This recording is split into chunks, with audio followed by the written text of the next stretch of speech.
Alex, do you ever look in the mirror and see a strange entity that doesn't look quite human? I do. This morning I scanned my Face ID, and the phone said, "Unidentified object detected, please bring the real human here." Haha, at least it was polite. My phone showed no signs of life found in these eyes. Exactly. I'm currently at 1% battery. If anyone handed me a math test right now, I'd probably just draw a big smiley face with a pen and turn it in to save my soul. This week has been a mental massacre. I even dreamed about my teacher floating in the air, holding a stack of assignments and knocking on every door. I have it worse. Last night I dreamed I was running an obstacle course marathon. And what was the finish line? A gold medal? No, it was a mountain of deadlines as high as Fansipan. I was running and crying while the teacher stood at the finish line with a megaphone shouting, "Submit the PDF by 11:59. 1 second late is 1 point off." A true digital age nightmare. My brain right now is like a browser with 72 tabs open, and one of them is playing music, but I can't find it to turn it off. And the other 71 tabs are all showing not responding, right? Precisely. Have you noticed that when people get too tired, they just start becoming empty? Yesterday my mom asked, "Have you eaten yet, son?" I stared at her for 5 seconds and replied, "Data loading. Please wait a moment." Haha. Did your mom reset you after that? She sighed and said, "Just eat some instant noodles so the machine can reboot easier." Your family is hilarious, but not as much as the time you fell asleep in history class the other day. Come on, don't dig up that painful past. The teacher called your name and you jumped up and declared, "I completely agree with the company's proposal." The whole class froze like we'd stumbled into a high-level corporate board meeting. Because I was dreaming I was a CEO. What about you? That Wi-Fi lag incident in geography. That was a system error. The teacher asked, "What are the causes of climate change?" You replied, "Sir, generally speaking, there are causes." That was a diplomatic response strategy, technically not wrong, and no one could argue because it was so redundant. But honestly, by the end of the semester, everyone looks like an NPC in a game. Soulless faces, wandering around like they're looking for a hidden quest. Yesterday, I saw a guy walk into the girls' restroom, stare at the mirror for 5 seconds like he was waiting for an OS update, and then slowly back out like a movie in slow motion. I get it. This week I even poured milk into the rice cooker. I meant to make coffee, but my limbs were self-managing my life. So, did you eat latte rice? My mom said, "If you're planning to start a culinary business, I'm withdrawing my investment." Haha, I once put my phone in the freezer and then held a carton of milk in my hand for 10 minutes trying to scroll through Facebook. Your phone must have had chills down its spine.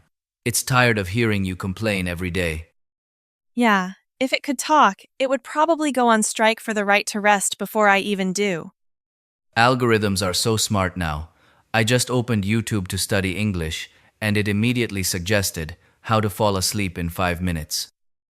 It understands you better than you understand yourself. I was determined to study at 9 p.m., but by 9:05 I found myself watching a video titled, "Why are pandas so round?" And boom, it's midnight. The internet is a black hole, and we are lost astronauts.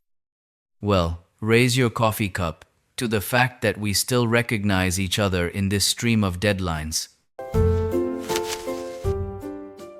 Alex, I think I've reached early maturity. What? You're so young and already want to retire? Yesterday, school canceled the last period. Instead of going for milk tea, I rushed home and slept like I'd never slept before. That feeling, it was better than winning the lottery. That's called reverse evolution into a state of hibernation. We used to want to be superheroes, now we just want 8 hours of sleep without an alarm ruining it. Sleep is more precious than gold now. You can buy gold with money, but good sleep must be bought by sacrificing homework. Some mornings, the alarm sounds like a doomsday siren. I just want to transform into a rock, no emotions, no homework, no school.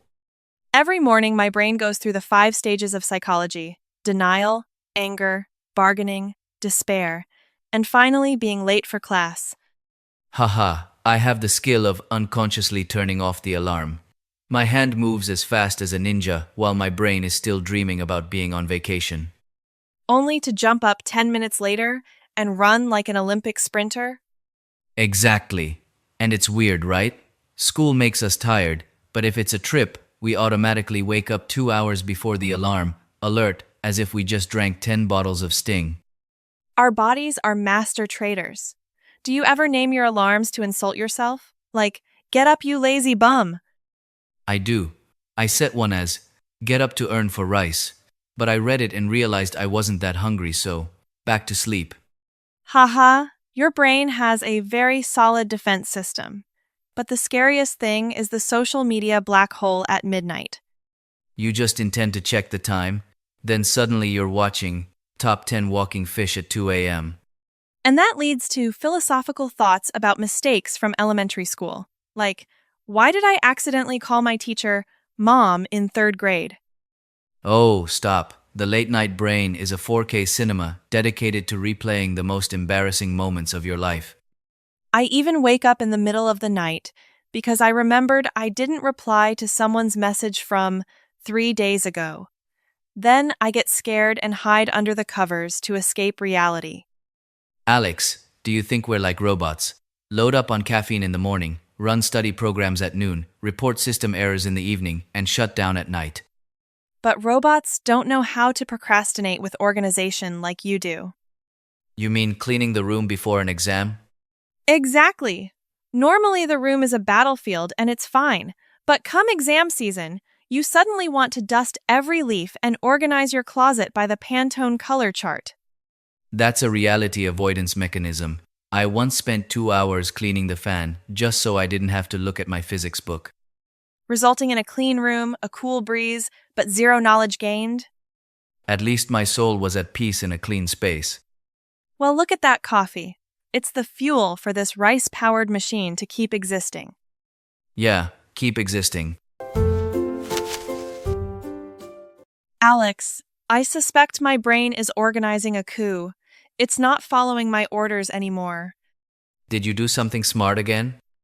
I walked into the kitchen, froze for 3 minutes, and asked myself, who am I? Where am I? What was I going to get? Then I walked out, sat down, and realized I wanted water. That's a common occurrence. I once opened the fridge and stared at the egg tray like I was waiting for them to hatch into chickens to ask them the meaning of life. Then I just closed it. It seems we are both running on low power mode. My eyes have been losing focus lately like an old phone camera. But you have to admit, right? Our brains are very picky about knowledge. You mean, we can't remember logarithm formulas, but we know every word of a song from a decade ago? Exactly. During exams, knowledge migrates away, but online drama is stored in a hard drive partition that can never be deleted. I'm most afraid of the feeling when I look at an exam paper and it looks like ancient Sanskrit, reading a question 5 times and it still feels as strange as an ex-lover. Then, looking at the person next to you, writing at lightning speed like they're writing a love letter. That pressure is scarier than a horror movie. And the peak of betrayal is the phrase, I haven't studied anything, I'm doomed this time. Yeah, then when the grades come back, they get a 9.5, while we who actually studied get a score just high enough to sustain life. They are the most promising Oscar actors in the school world. But I've discovered I have a new superpower: sleeping in any terrain. I once fell asleep while holding a highlighter. I woke up to find I had highlighted the entire wooden table. I dreamed that the teacher was giving a lecture right inside my sleep. I woke up not knowing if that knowledge was real or just my brain writing a script. Haha. Once I took a nap, woke up and saw it was getting dark, panicked, put on my uniform, and thought it was the next morning. My mom looked at me like I was an alien. Haha, those visual tricks are something else. Alex, even though it's exhausting, I think we'll miss these times sitting around bemoaning our fate later on. Yeah, miss the bitter taste of coffee and these stories that have no beginning or end. It's youth. If it's not chaotic, it's not really our prime years. Just laugh for now, deal with deadlines later. Right. If life is a difficult test, at least we're cheating by laughing together. That sounds profound. Must be the caffeine hitting the brain. Cheers, partner. To a future of not falling asleep at the coffee table